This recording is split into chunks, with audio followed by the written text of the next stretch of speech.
Welcome back to Casting Confidential for our third season. I'm your host, Rose Rosen, and we've got such an exciting season ahead for you, filled with amazing guests, from top celebrities to some of the best casting directors in the business.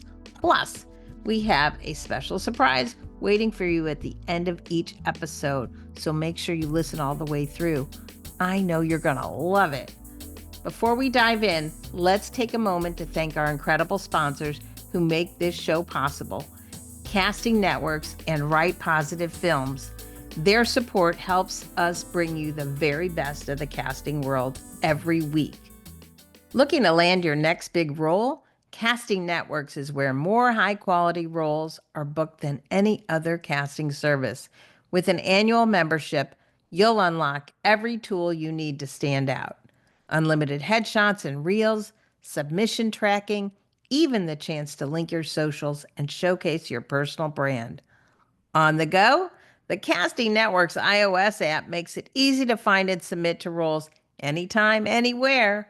Right now, Casting Confidential listeners get $65 off an annual membership. Just use code CONFIDENTIAL at checkout or try it free for 14 days. Head to castingnetworks.com/confidential and get ready to get noticed. But hurry, this offer won't last long. Ready to take your next bold step as an artist? Shamika Wright, through Wright Positive Films, offers coaching built on being authentic, empowering, and intentional, because your true story deserves to shine. Shamika helps performers tap into their real voice, build real confidence, and move forward with clarity and purpose. Don't wait. Your next chapter is ready for you. Visit wrightpositive.com, that's WRIGHT positive.com, and book your coaching session today with Shamika. The right guidance can change everything. She's casting the stars of today and helping to shape the storytellers of tomorrow. The Guideposts isn't just a class, it's a tool set for actors to live truthfully, moment to moment. Kimberly Skyrme, casting director, coach, creative force, bridging the gap between preparation and opportunity. The Guideposts. Your next step starts here. Hey guys, I'm Karina Michelle, host of Coffee with Karina, Entertainment Unfiltered, where the real Hollywood happens off the red carpet. I sit down with creatives who dare to dream big. It's fun, and yeah, it does get a little unfiltered. So grab your coffee and come and hang out. Coffee with Karina, now streaming wherever you listen to podcasts. And with that, let's jump right into today's show. Let's go.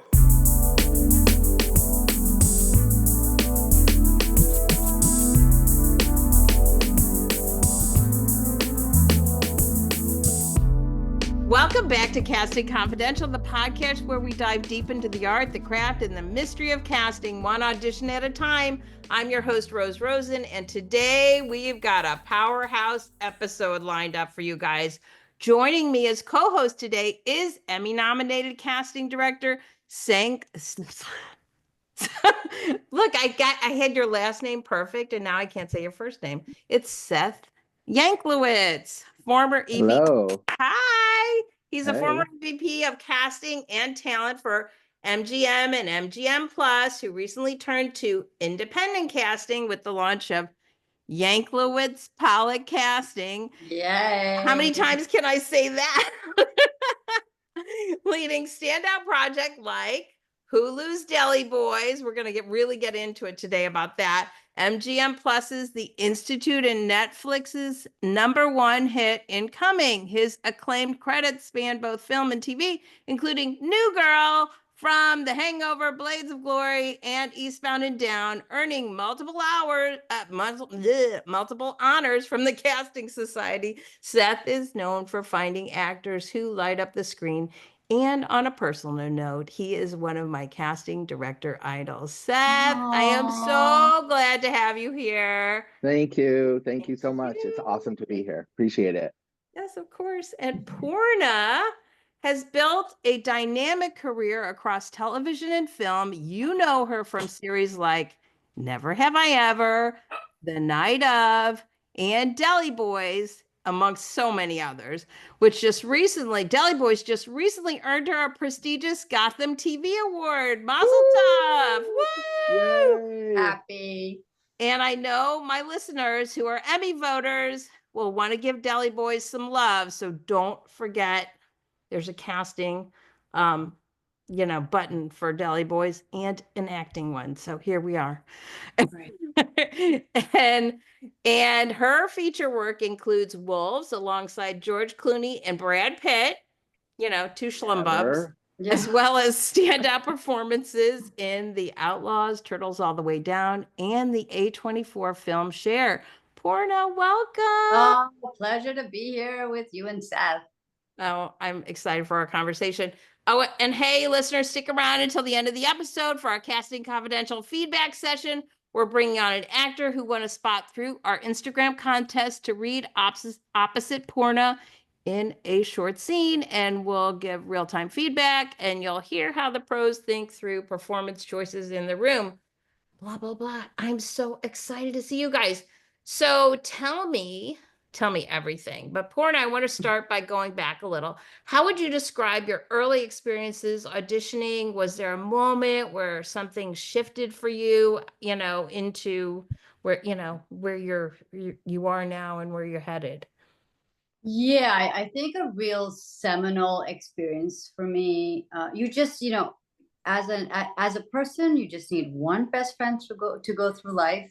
And as an actor, you need one casting director to believe in you. That's all. Is that what you think? That's Yeah. so interesting. Yeah, especially in the beginning.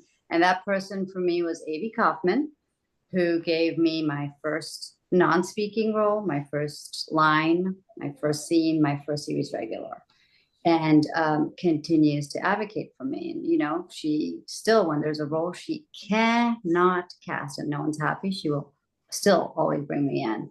And you just need one person to believe in you. And, my for so many years at the beginning of my career, I do like one, maybe two projects a year. That's it, with like a scene here and two scenes there. And it's only after Night Of, which AV cast me in, that work got steady and I got to make health insurance from 2016 onwards. I mean, it's such a grind, isn't it? It's a grind. I mean, and there is a difference. I don't know if you guys feel it between LA casting directors and New York casting directors. I will always tell a person who has the option to start in New York. New York casting directors will go to small theater productions. They will, I don't know, especially the start of my career back then, and maybe it was a time and place thing. There were just more casting directors who came to see the random stuff that I was doing, more than I found in LA. LA, it's just a slut. I don't go anywhere outside my neighborhood if I don't have to. Right. Well, everybody knows it's a very different feel from those two cities. Yeah. Yeah. And of course we could talk ad nauseum about what Hollywood's doing right now. Yeah. But the upshot is Hollywood has become everywhere. So Hollywood has become everywhere. Right. You're so right. And with COVID and Zoom casting. Right. Yeah. And self-taping. It's total game changer. But yeah. Yeah. How do you like the self-tapes? So after COVID, I started taking classes online, acting classes. Mm-hmm. And it was a game changer for me because my self-tape game is remarkable. Really? Yeah. Look at you. See? Yeah. I am fascinated by the actors who love it and the actors who just pine for the room. Oh, yeah, for sure. Right? I love it. How about you, Seth?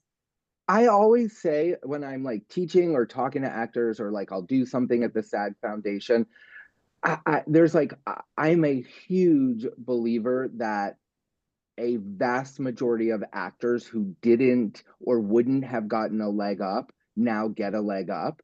And the other thing is, you have no reason not to have your best performance every audition.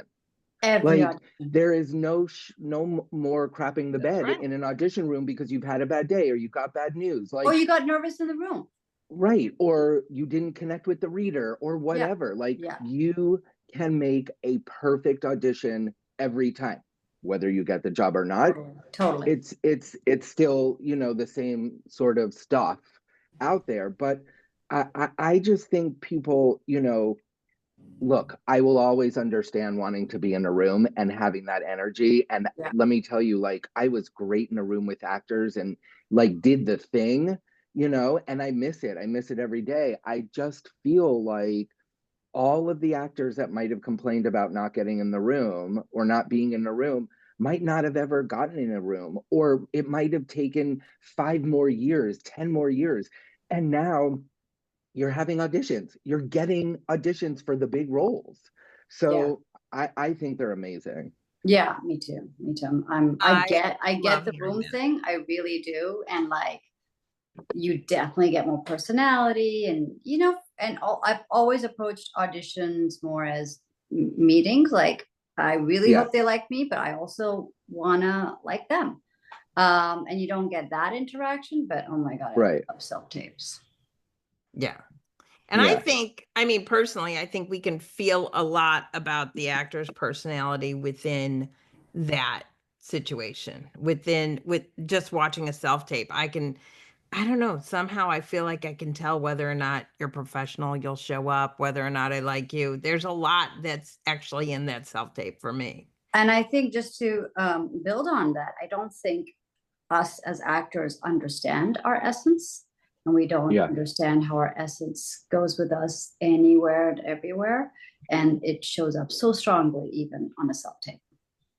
100%. 100%. When you turn it on and you see like the stuff going on around, like how they've composed themselves, what it looks like you are getting a window into things, right? Like you are understanding this person's work ethic, like who they are. And like, no, it doesn't have to be shot on film from, you know, Polaroid, but like, come on, like, you know, I'll tell you a funny story. We were doing How I Met Your Father, and we were testing one of the roles, and it was all on Zoom because it was dead in the middle of COVID.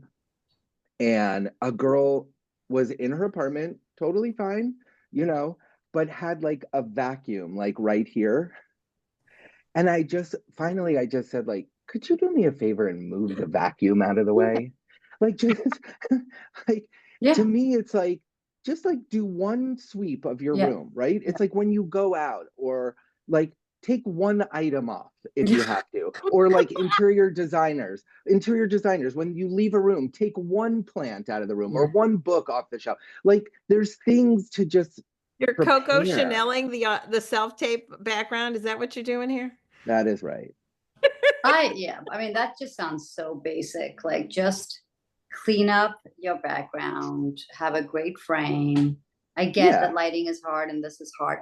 I do some self-tapes on my actual more professional camera, but I'm traveling, so I'll do it on my laptop, and I'll have be a Zoom, so the voice will be not great, but you know, do the best you can. Like put in as much effort as you can given the circumstances, for sure. Agree. And take a chance, take a risk.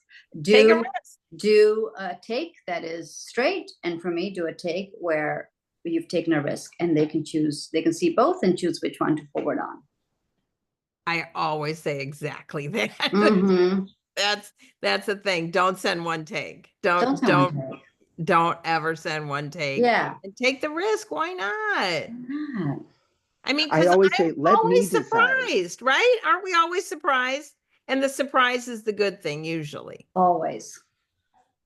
Yeah. The random stuff. I remember for Never Have I Ever, the audition was me saying the line straight to Davey. They were made up lines. They weren't in any scene. They were mock. Do you call them mock sides? So one was, I did this thing straight, and then the other take I was threading my mustache. You know, when you take the hair out of your mustache, the entire scene. You know what I mean? And it's just like you came up with the threading. I thread. I have such a heavy mustache that I learned to thread from when I was very young. Right. Yeah, perks of being a South Asian woman. Right. So It's yeah, but I it's did a it. cultural thing that you knew and you're bringing to the role. Brilliant. Yeah, Brilliant. why not? Yeah. I love that. Now, was it used in the show later No, at but all? they found it so ridiculously funny. Right. It's interesting. Yeah. Yeah. Yeah. No, I love that. So let's talk a little bit about Deli Boys.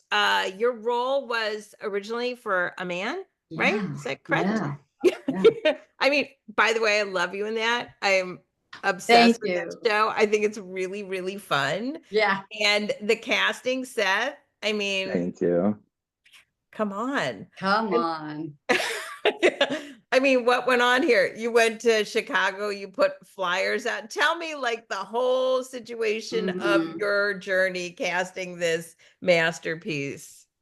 So it started obviously in LA, and we started with Raj and Mir, and working on finding them. And then quickly into that process, they had said that Lucky would be now a female.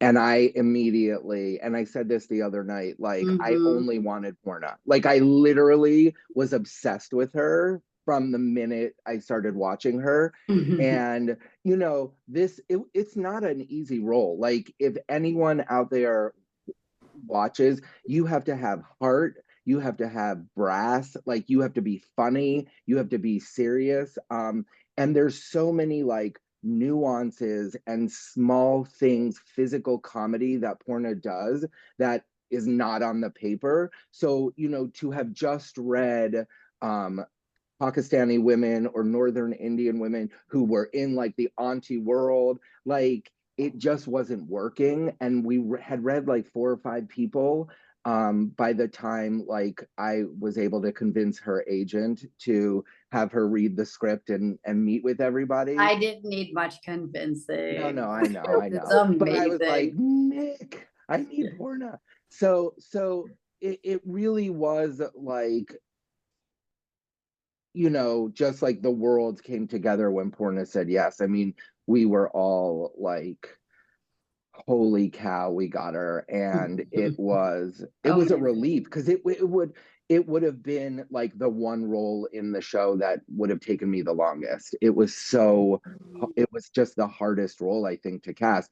But in general, because we were working in the confines of being very authentic, Abdullah Saeed, our creator, really, I mean, he is a Pakistani and grew up in this world and really wanted us to be authentic, and rightfully so, and happily so. We set out to do it. And there's a ton of Indian actors, but there are not a ton of Northern Indian Muslim or Northern Indian with Muslim background or Pakistani actors. And once we broke it down, we were like, oh no, and everybody who was, from Mumbai or Southern India wanted in it. And we had to say no right away, right? Because we were being authentic. So we went in LA and Chicago, and I mean, we did like a national search.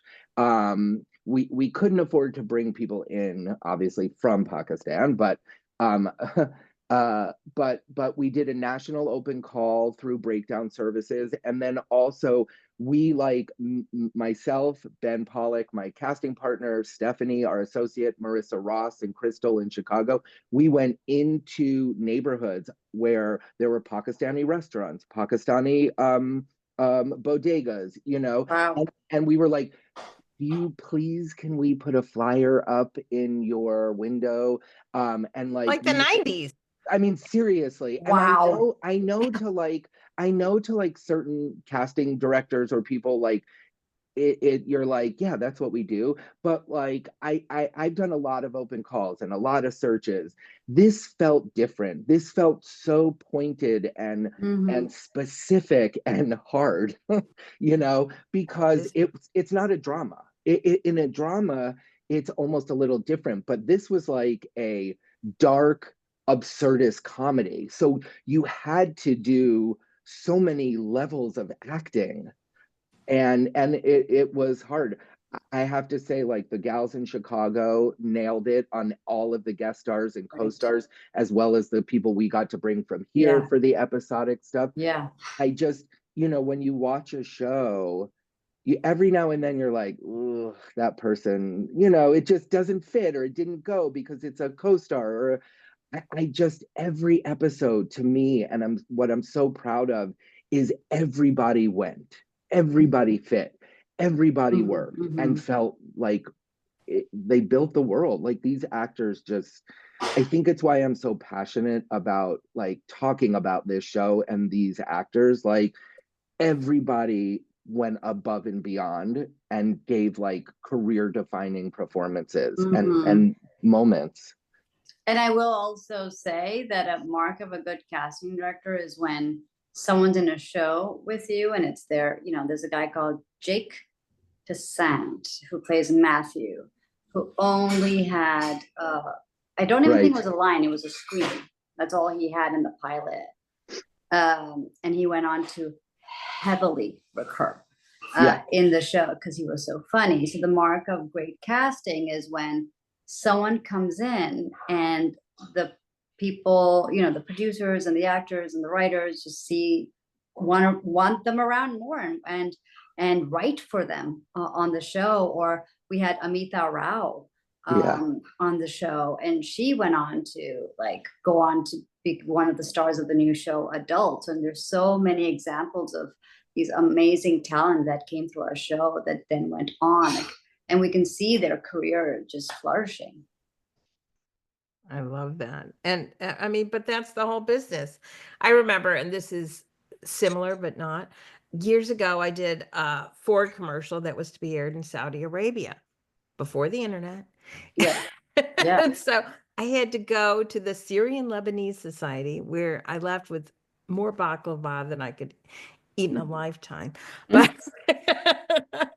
but that's where I needed to go and find the people that were authentic for that commercial. I mean, of course. Well, so we used to do this kind of thing, but I think now with the internet, a lot of us are lazy, honestly, and wouldn't go that extra mile like what you described, what you did for Deli Boys. It's crazy and amazing. It showed, and when outside the box, the script is very outside the box, right? It defines genres, it defies genres, it defies stereotypes a lot. But if it's working in front of the camera, it's working behind it as well. Right. So, which is like, I think casting had to go really out of the box and be so creative. So something I'm passionate about, Seth, and this is just also another side note, is authentic casting, which I know you are as well. I also talk openly as a Jew about authentic Jewish casting, and I'm curious your thoughts on that. Not to hang on that too much, but I think it weaves in. What do you think?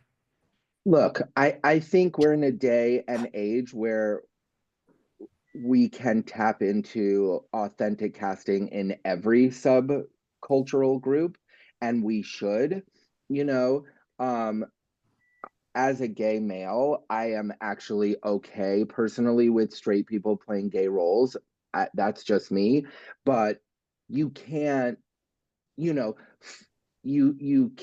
are certain things that you can't fudge, right? We could not, we could have fudged an actor from Mumbai for Pakistani, but socially, it's not correct, and it wouldn't have been right, and it's not how we saw this show. This show was a moment for a group of actors who did not get moments of fully formed roles, of arcs, of carrying a show. And again, I go back to that's why I'm shouting from the rooftops about this show. And during this Emmy season, I just want these actors to be seen and people realize this is a big moment for a group of people. When my very first movie was Pearl Harbor in 1999, and I told this story the other day, sadly, it was you know, we needed Asian actors for the Asian roles, and there weren't enough. And it was like, you know, we just went with Chinese or Korean to play Japanese. And it's like, now I think about it and I'm like, how awful. Like, that's so heartbreaking. But it was because there wasn't enough opportunity at the time, right? So you still had to get great actors. You couldn't put bad actors on a screen. There are so many good actors. Just watch an episode of the show. The scene when Poorna is standing with all of the board members of the family gang, like, every one of those actors is brilliant. Those guys everyone turned it out. Like, and like, come on, like, it's time. It was time for these people, for this group of actors to have their moment. And so, you know, that's sort of my take on it. Authenticity. Yeah. Do you feel like it represents a turning point in the industry? What's your feeling? You know, look, when I was a Fox executive, we sort of had a turning point with Black actors because Fox sort of, in the casting department, we made shows cast Black actors, and started the trend and introduced how financials, you know, with advertising dollars to your show, when you cast Asians, when you cast Black, you know, actors, then like the audience comes to watch themselves on screen. And so I don't know if it's a turning point as much as I would love it to be, but this show right now, with what's going on in the world, and I'm going to take it there, is necessary. Like, this show getting love shows that, like, the world cares. And that we still need it. Right. I mean, I love that you go there. I think it's an important point, without a doubt, Yeah. Poorna, can we talk a little bit about Never Have I Ever? Of course. I mean, wait, as soon as I mentioned your name to my little walking group in the morning, they're like, oh, she's from Never Have I Love that you have a walking group, by the way. I know. I mean, listen, if you don't plant your feet on the ground for an hour in the morning and breathe some air, then what's the rest of your day going to look like? What is your day going to look like? Yeah. But not about me. Like, so yeah, they love you and your character. What is it, Nalini? Yeah. And no, I haven't watched the show, so this is from the audience, from the group, from the walking group.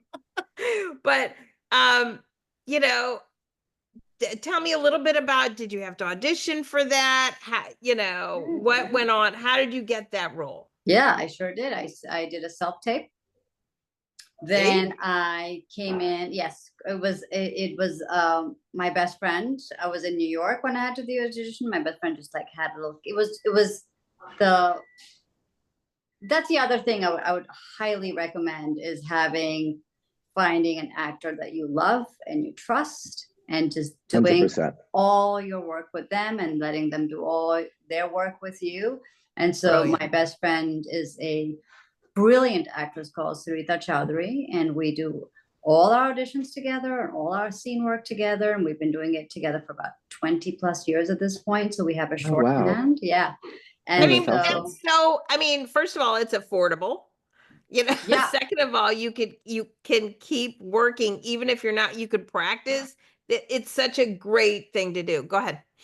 I mean, when I tell you we practice, it is for hours a day. It is right before shooting. It is all the time, every day. It is quite remarkable. It's a rigorous process, but it pays off because you know each other. And we've been working together for so long, and we did this self-tape, and I'm a big prop person on camera and off. Really? So, you know, yes, I thought a lot about, okay, what are the props to bring in? What am I doing? You know, all that stuff. I had very little. I was in New York just for a very short time. I didn't have the right costumes, so I borrowed a lot of Sarita stuff.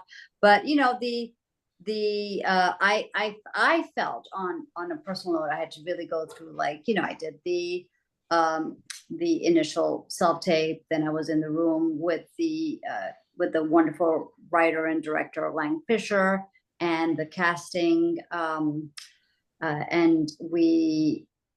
And then I was cast, and then I auditioned with the girl. They wanted to do a chemistry check with Maitri, who plays Devi. And so I would say it was rigorous, and I at no point thought I had it in the bag. But later on, I found out I was the only one to audition. So they did not let on. Let me put it that way. Oh, that's awesome. Yeah, they did not let on. But it's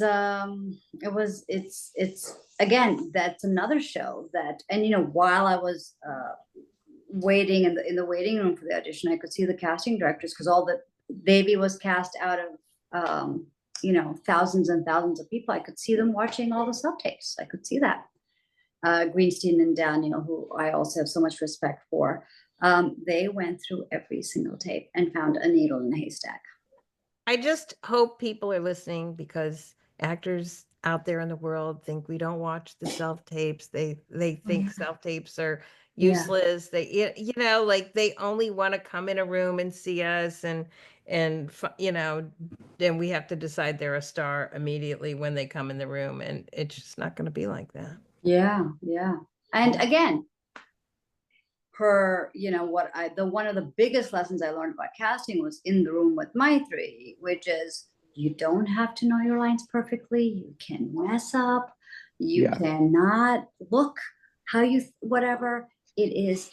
Maitri's essence was so intensely communicated in the room, off camera, on camera, everything, that although this was her first gig, they were like, do we, you know, and of course there were all these other wonderful actresses testing, but they were like, we have this one girl who is the character who doesn't know how to act yet.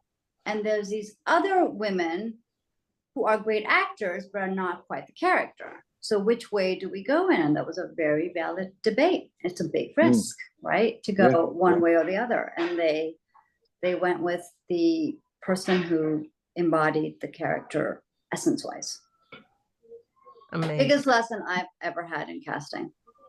That's a testament, though, to you, because they probably had a lot of faith in your ability to help her through acting, you know? Yeah, for sure. I was, you know, I was just cast right beforehand, so it was that, but yeah, it is stunning, the lessons. I mean, I was just telling Rose before you got on, Seth, I worked and interned at a casting office at the beginning of my career at Mackie Sandridge, and I would encourage everyone to do that. Yeah. In New York with Amanda, the best. Yeah, and Sig de Miguel, yeah, she was one of the best. Yeah. She loves the New York casting director. Yeah. I got my start in New York. I get it. I understand. Yeah, I get it too. I get it. Yeah, no, I love that. After that role, did you find a shift in the type of parts that were offered to you, or? Oh, after Never, you know, I found a shift in the parts offered to me after Never Have I, after The Night Of. Yeah. That's what you said earlier. Yeah. Yeah, that my career is pre-Night Of and post-Night Of. It is a massive shift. And I had a very small part in The Night Of, which is also something I talk about, which is if you, I remember I went to, for a very short time, I went to a place called the Actors Studio for just a year out of a 3-year program, but we had these guest speakers come in. And Will Smith, I'm really paraphrasing, I should really find out how he said it, but he said it's much better to be a small part of a great project than the big part of a mediocre project. That's right. Yeah. So sorry, go ahead. No, go ahead. I was just going to say, if you go back and look at like some of the comedy films that I cast, right? Like all of the big comedy people would do small parts, you know, like because it was like a Stiller movie or a Judd movie or a Vince Vaughn movie. And like, you know, that is sort of also the edict in, as you come up as a comedian, is like, do an amazing scene in one of these movies because everybody will see it, you know? That's it. I mean, that's how I sort of got onto Poorna was obviously from the night of, but it was like this one scene in Never Have I Ever and the night of, and I was like, she's mine. I'm coming for her. I am his. I was like, I'm coming for her. But you know what I mean? Like, it really is like, it's our job as casting directors to watch everything. And, I know you were talking about like theater and back in New York and everything. And even here, there's still like a select group of casting directors that we all see each other at all the plays, because I think we're either original New Yorkers or just like, we're trying, like we are desperate to find new people and feel that energy. So it's that part of the art is still alive. Yeah. So tell me just a little bit more granular about your process, Seth. Are you watching like Never Have I Ever in preparation for casting Deli Boys? Are you like specifically picking her out, or did you just remember her from having watched everything? So, look, here's the thing about Deli Boys. It was not just like an Indian cast, right? So, like, luckily between Ms. Marvel and Never Have I Ever, we had a surgence of Indian product, but like a lot of the actors weren't right. So like I sort of like couldn't tap from it. I watch those shows because I'm fans. First I like Mindy Kaling is like a goddess. So anything she does, I watch. I had the pleasure to oversee while I was at MGM when she did 4 Weddings. So I got to do a lot of work with her, and then when I was at Fox, the Mindy Kaling show, but blah, blah, blah. Yeah. She's a genius. So anything she does, I watch. But my process, look, like New Girl or this, I just, I start. And I've always been a casting director who I'll bring in a dramatic actor for a part, or I'll bring in a comedian for a dramatic part, because I feel like they're actors. They should be able to do more than one thing. And even like people who I've worked with are like, why are you bringing that person in? Because like, and what it like, give them a shot. Like maybe it's amazing and maybe it's bad. It's an audition, but like, let's try it. You never know what can happen. So I think my process really is, Kevin Riley, when he was the president of Fox, when I first got the job, he would always tease me in meetings in front of everyone when people would start talking about shows, and I was like, always had the weird taste, and he'd be like, you watch the weirdest shows, Seth. And I'm like, yeah, because they're great. And then you find the actors like doing the bit parts or stuff, right? Like that's how I find people, like from commercials, because I started in commercials. Like Lamorne Morris, I found in a commercial. Like he was he was doing a Vegas tourism bureau of tourism commercial, and he had like 3 commercials, and I was like, this guy is weird, and I like hunted him down, and that's how the whole sort of New Girl thing. Amazing. Yeah. So anyway, I guess my process is both standard for casting people, the breakdowns, the agencies, but then also like going through and watching like all the shows for the one scene people. Like it's easy. Look, we all know like in this day and age, we have to attach leads or names. Luckily, Deli Boys was not that show. So we were really like grassroots from the bottom up. But like, and I do those shows, all my MGM Plus shows. So there's the lists and the names, and you talk to the studios and the network, and you put a linchpin in. But like the hunting and digging and finding and watching like an obscure show, and seeing like a person, like a female in a series on Netflix, and you find her and she's like in Ireland, and then she becomes like the mom in my next show. Like that's what I always have fun doing. So that's sort of my do you like process. Watch TV with a notepad? What goes on? Oh yeah. I do a lot of like, I wish the people from my office were here, because they'd be like, yep, we get those 11:20 at night text messages like, find the girl in this scene from this TV show. Like I do a lot of like those notes, but I'll write stuff down. I used to like carry a little pad around, but then I felt like too meta and obnoxious. So so I just send myself like emails. I send myself emails and text messages like, and you know, as I get older and the brain starts to go, you're like, Oh, it's like you say 10 things around it, like to remember what you really want. yeah. So Yeah. I do a lot of that. Mhm, Oh yeah, me we too. all do. Yeah. Yeah. Yeah. I mean, it used to just immediately, come to me, Yeah. oh Yeah. yeah, that guy. Yeah. Yeah. And now I don't know what his name is. Yeah. I'm sure Yeah. I was like, the girl, she's amazing. She was in the night of, and never have I ever, get her in here, you know, that kind of Yeah. thing. Yeah. So speaking of Lamorne, I thought I'd do something, a little bit fun because I was stealing it from Amy Poehler's new show. She's got a podcast. I think it's called Good Hang. And so she asked people who know her guests to leave a question. So you're gonna love this one, Seth. I got this one straight from Lamorne. Oh, I said, give me a question to ask Seth. And he says, ask him when he's gonna cast me at something. Meanwhile, he's like Emmy winning, like I know, loving and then he has series. no and then he time. sends Lamorne, you and me I know that. He the has no gif time. of him, collecting his Emmy, and I told you I would do it. You've always doubted me. I Anyway, thank you for amusing myself and Lamorne. But that was the question. I told him it was very provoking, and yeah, so yeah, epic that fail, was but it I thought was it was a fun. that was a fun process getting that whole show, but yeah.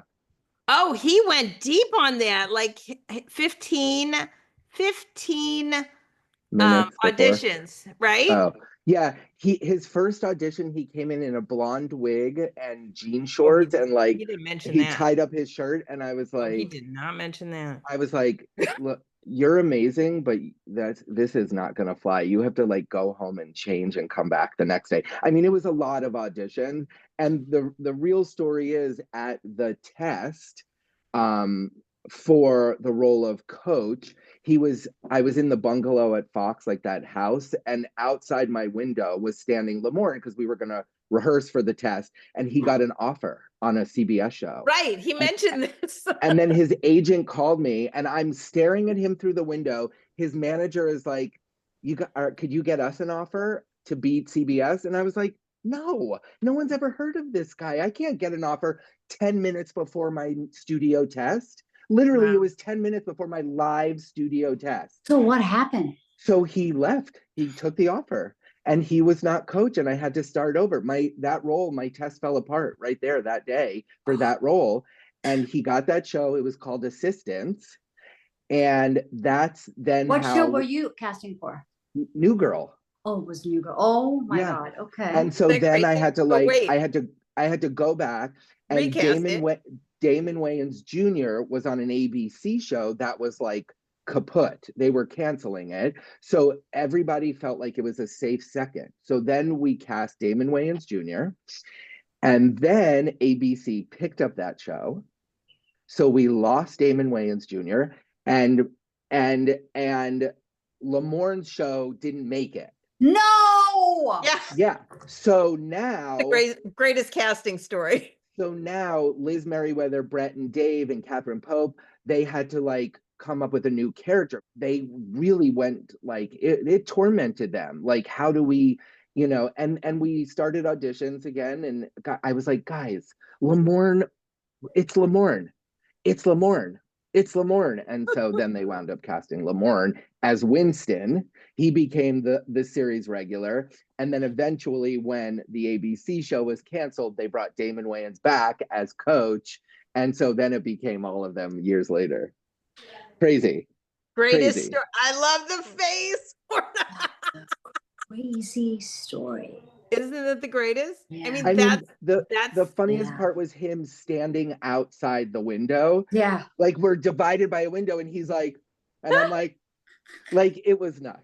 It was nuts. So anyway, it was a lot easier getting Poorna in the show. I'm thrilled to have both sides of that story. Yeah. There was some comment from Lamorne about was it you? I think his agent asked him to take the other audition, or I don't know, but I thought it was very funny. Great story. What a great casting story. Isn't that? It's so funny. So funny. Yeah. All right. Some closing thoughts before we bring our actor on for our special feedback session. It's a great. Are you ready for this, by the way, Poorna? You've got. Oh yeah. Wait, did I get a sheet or a scene? Yeah. I did. Have it. Let me find it. Okay. Here's my closing statement. I just want everyone to watch the show to realize the comedic genius and physical genius of Poorna, because everyone on that show. It is everyone, but like the things you do, the way you say things, that scene where you're like, what? Like when you're wiping the blood off of his face and you're like, just a little, like that's not taught. That's innate talent, you know? And again, like FYC, Poorna, FYC, like, Seth. I mean, I'm just, you know. This is my favorite, really, the atmosphere on, and that's another thing that I also feel like people can pick up on. Like this was truly a no a-hole set, truly. Yeah. And that is people, and again, that is like Jenny Connor before Jenny Connor hires people. Nora and her will call around and just see who's, good to work with and who's not. Like she will check the set out. And as does Seth and as does all the casting. It's wonderful to have great talent on set, but everything really sings when the people are amazing, and we were all so grateful, and we were having such a good time. I mean, it is casting, but it's also casting of character. Of the person's character and a character. Oh, I love that. We sat on a panel the other night, and just the love, admiration, synchronicity of the actors and the producers and Michelle Nader, who's the showrunner with Abdullah. Like everyone, you feel the love, you feel the support, you feel the want each other to win. And the sanity, you feel the sanity. Everyone is so sane. And also insane. Insane. Insane. Great hearts, everyone. Yeah. I love it.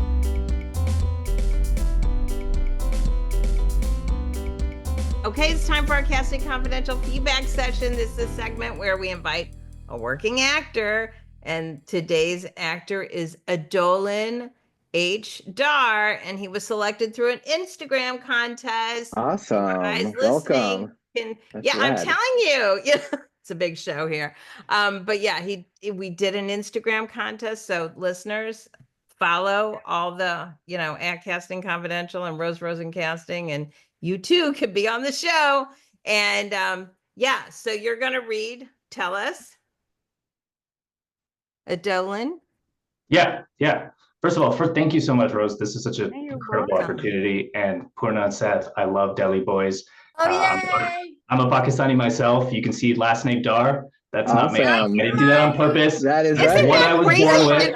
So, random wheel. I stuck all the names into a randomizer, and then Adolin says, "Oh yeah, I'm working on this show that I think Poorna knows the showrunner." I'm like, we live in. Do you know Anar Ali on Allegiance? Oh my God, we're such good friends. Yeah. So I was like, and actually, even more small world. The very first speaking line gig that I booked was on Lamorne's show called Woke. Also could have gone so many more seasons, but it was such a clever show as well. So clever, clever, so funny. So Delhi Boys, it's everything. It's everything for us. Welcome. I can't show my mom. That's the only problem. No, it's the one show I can't show my mom. But you might be surprised. My mom's watched it twice. Oh, really? You might be surprised. Yeah. My mom's a hijabi. I showed her the first scene where they didn't know how to pray. And she straight up looked at me and was like, "That's you now, isn't it?" Yeah. Oh boy. Yeah. All right, let's get into it. You guys do the scene, and we'll just be here. Okay. Hello? Excuse me. You wouldn't happen to have any change, would you? Spare change? Sorry, no. Anything at all? Look, I just needed 10. Okay, No, just I'm need not- 10 for a no. room and a shelter. Not Okay, giving cash. you can relax. I'm not gonna hurt you. I just want some change. Please, just like a note or a cash or. I am about to catch the train, so it's. You're not even gonna check your pockets? Oh, what's that bag of Prada? You're not gonna check the bottom of the bag? Aubrey? Are you Aubrey Davis? I think we went to school together. I'm Sandra Gordon. No, I don't think so. It's been a while. My name's not Aubrey. Hold on, let me just I'll have a look. Hold on. There you go. Aha. Please.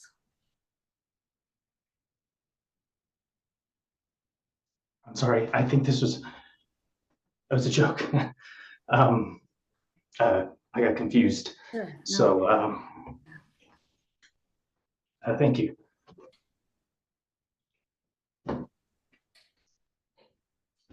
Oh, come on. That was great. Lovely. Bravo. Seth, you have some feedback. Oh, wow. I mean, it was lovely. It was beautiful. Like, you certainly were emotional and in it. Yeah, it was. What's that from?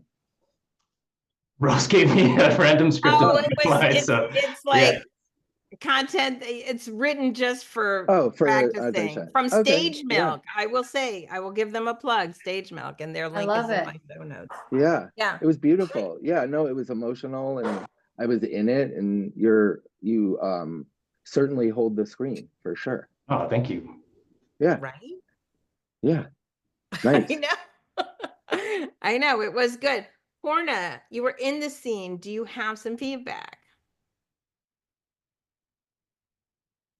I would not read the directions of aggressive energy and see the lines are aggressive. So I would let go of the aggressive energy and see what happens.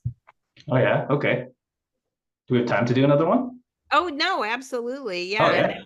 Yeah. I want you to be a little bit more surprised. Yeah. And just trust that the lines are doing all the work, so me and you can just hang out. Okay. Yeah, I love that. That sounds fun. Again. Okay.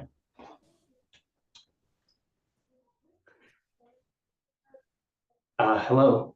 Hi. Excuse me. I was just wondering if you had any change or something like that. Oh, I'm so sorry. I don't know. Are you sure? Just I just need like $10. I'm actually going to be staying at like a shelter. Oh my God, I'm so sorry. I don't have any cash. No, that's okay. That's okay. That's just I mean, you got pockets, and that's a pretty expensive bag, and you don't even have like a couple bucks or anything like that. I'm about to catch the train, so. Okay. Yeah. No. Yeah. No. That's cool. Are you Aubrey? Are you Aubrey Davis? I think we went to school together. I'm Sandra Gordon. No. Don't know Sandra Gordon. That's for sure. I mean, it's been a while. Yeah. No. No. My name's actually not Aubrey. Yeah. Hold on. Let me just take a quick look. Here you go. Oh, Please. You did have a 50. Yeah. Please take it. Okay. Cool. Yeah. Sorry to bother you. No. Thanks.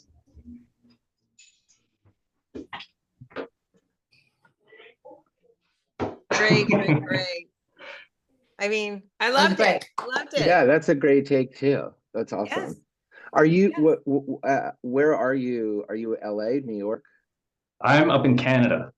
Oh. So Oh, yeah, I awesome. was trying to Which part repress of the Canadian Canada? accent as best as I could. So You did a good job. I have to tell you, like, I'm a Seth, it's a stickler for worldwide show I'm running here. I'm a stickler with Canadian accents. Like this, we were doing a show at Fox, and Sharon Klein, who's like the the goddess of all casting for Yeah. ABC and 20th, and she called me and she was like, it was like a futuristic show. And she's like, how do you know people in the future don't sound like they have a Canadian accent? And at that point I was like, okay, fair. The actors they approve. will. Actors Yeah. approve. They're about to take over. Yeah, It reminds me of the Patrick Stewart joke where he's like, we're up in Deep Space Nine, but they haven't figured out how to cure balding, you know? Exactly. So- Exactly. But what part of Canada are you in, actually? I divide my time between Vancouver and Toronto. I'm on two different projects. I'm just like flying back and forth, and Okay, just because I cast a lot out of, I mean, I do a lot of work for MGM Plus, and those shows I attach the leads, and then the shows go to Toronto yeah, or totally. Vancouver. Like, we have 2 shows going now. So anyway, it's just nice to meet you. No, it's really great to meet you too. And You did a great job. Yeah. Oh, thank you. Yeah, like I said, I was so nervous because you two are heroes in terms of the show that I just finished watching months ago, and it's just so rare. Like, you talked about representation and the authenticity of it, and for the longest time I've been going for tech number 1, tech number 2, terrorist number 1, terrorist, and then to see a show like this that shows Pakistani actors just living their life. Yeah. Having dreams, having hopes, falling in love, doing drugs, these are normal human beings, and these are our stories as well. So yeah, that's exactly why we're so in love with it. Yeah. Okay, Emmy voters, don't forget Jelly Boys. Thank you. To Adolan, thanks for being brave. Thank you, buddy. Thanks, Adolan. Oh, thanks for having me. Appreciate it. Thanks. Nice to see you. That's it for this episode of Casting Confidential. Thanks to our incredible guest, Seth Yanklewitz. One of these days. She's going to say my name easier than yours, Seth. I know. It's a first. This is a first. Jagannathan. Yes, exactly. Thanks, Rose. Thanks, everyone. Thank you guys for everything. Wait to our listeners, if today's episode. My absolute pleasure. Oh my Thank you God. for having me. Don't forget to like, follow, rate, and review. We really appreciate it. Don't forget to Share with your vote for actor friends. casting and FYC this show, please. Oh my God, absolutely. Yeah. Thank you guys. You guys, thanks so much. Bye. This was the greatest. Bye. Have a good one. Thank Here. you. Thanks. Bye. That's a wrap on today's episode of Casting Confidential. If you're loving the show, here's what you need to do. Follow us right now on your favorite podcast app so you never miss an episode. And if you're feeling inspired, take a minute to leave us a rating and review. It's the best way to help us grow and keep bringing you these behind-the-scenes stories. Join the conversation with us on Instagram at Casting Confidential and drop us your thoughts or questions. We'd love to hear from you. Until next time, keep your craft sharp and your audition sharper. See you back here for another episode of Casting Confidential. One of the greatest podcasts in television and film with Rose Rosen, CSA, and all the friends. Bringing you Casting Confidential. Casting, that's essential. Casting, so eventful. Time to tune in to close friends, chilling with Rose. We call it Casting Confidential. Get a notepad ready, grab a pen and pencil. For magic to jot down, tell a friend too. A wonderful podcast on TV and film. We call it Casting Confidential. Let's go.